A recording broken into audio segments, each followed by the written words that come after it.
Thank you, Devin. And we are joined on by Bill Vankus of the Rhinelander Historical Society. Thanks for joining us this morning. Well, thank you for having me. Always a pleasure to have you on the show. And if you're here, that means we're probably talking history. Right. Well, it's a sure sign of spring. Yeah, you know. Exactly right. So as we transition over to spring and summer, there is going to be a lot more tourists and people out and about. We're getting out of our, lodgings of the winter, and we get to explore a little bit more. So tell us, how is the Rhinelander Historical Society preparing for the summer season here? Well, last week, a group of 3 or 4 people spent a couple of days cleaning. I thought it looked pretty nice the way it was, but my standard is different than theirs. So we're set to go. We've got a few new things for people who have been there last year to see again. People are still generous and keep giving us items. So we're ready to go. Yeah, we got the welcome sign out, and we're Tuesdays through Saturdays. We've got somebody there. Of course, we do tours anytime other than that, or all year long by calling, and we'll make an appointment and do it. But during Memorial Day to Labor Day, from Tuesday to Saturday, we'll have somebody there sitting there waiting to take them on a tour if they like. Well, fantastic. It is always nice to get in there and learn a little bit more about, the Rhinelander area and what used to be, and, kind of the nice elements around there. But you mentioned earlier about people donating items. What sort of items can people donate for those folks, at home with something they just find in the garage or, under the carpet here? Yeah, you've been to the museum, we're bulging. I know you're bulging, so I know there's not room for a lot, but there's the correct answer is small items. Okay. For instance, we just got a mannequin.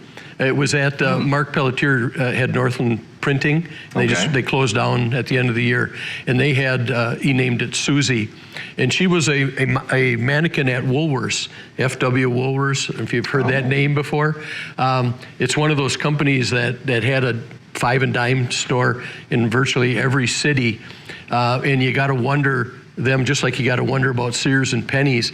How is it that they failed? I mean, Sears and Penney should have been the Amazon of the world. Woolworths should have been the Walmart. I mean, they were all over the place. So anyway, so Susie was at the Walmart, and then she was in storage, and they were cleaning out the storage, and he saw it. So he took it, and this was back in the 70s.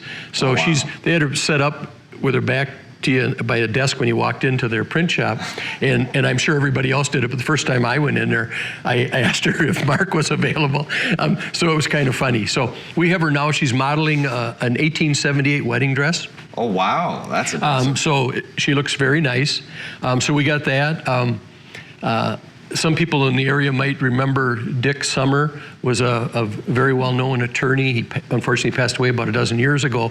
His wife Susan donated the brass fireplace enclosure and bellows that was in their cottage on Anigo Island in the middle of Pelican Lake. So we got that. So people keep bringing things, and we try to fit, things like that we can fit in. So we keep changing things around a little bit here and there.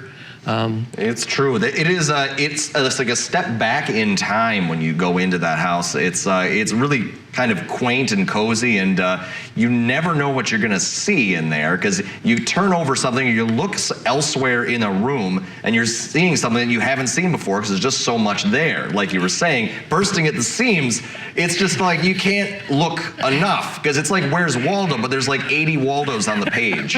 So, I know exactly what you're saying.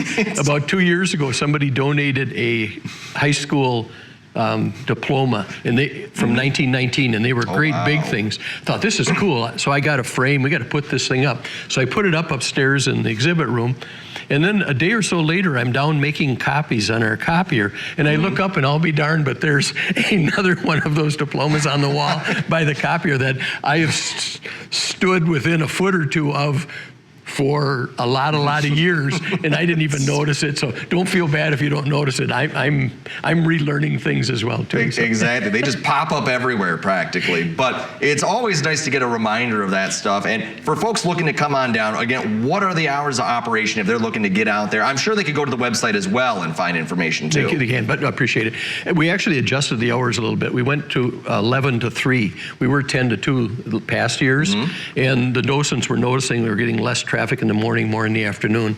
So we had a vote last year and decided to back it up. So from 11 in the morning till 3 will be somebody there. But again, all you got to do is call and we will arrange a tour whenever. This last few months, they've gone everything from third graders at Nativity. We've had a couple of high school groups there.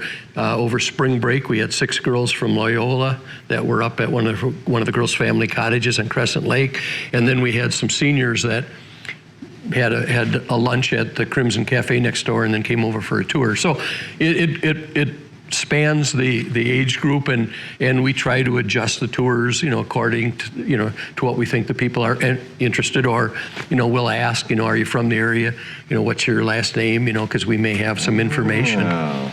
And speaking of that, for about 2 years now, during World War II, the local paper once a week would have a collection of press releases or letters and stuff from the people that were serving during 44 and 45. Rhinelander Office Supply put it together in a booklet. And so it's 125 pages, both sides. So it's got stories on hundreds and hundreds of veterans. Well, there's a limited amount of those books that are around, and my goodness, you've got to go through 250 pages looking.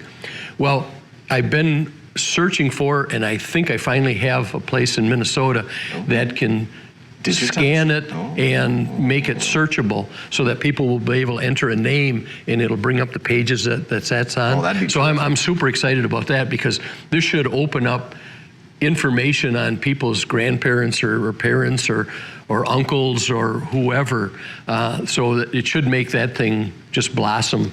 Speaking of spring, it's going to open it up. So I'm super excited about that. That is very exciting, and having it at the fingertip is just a hugely beneficial tool for people trying to find their family trees that way.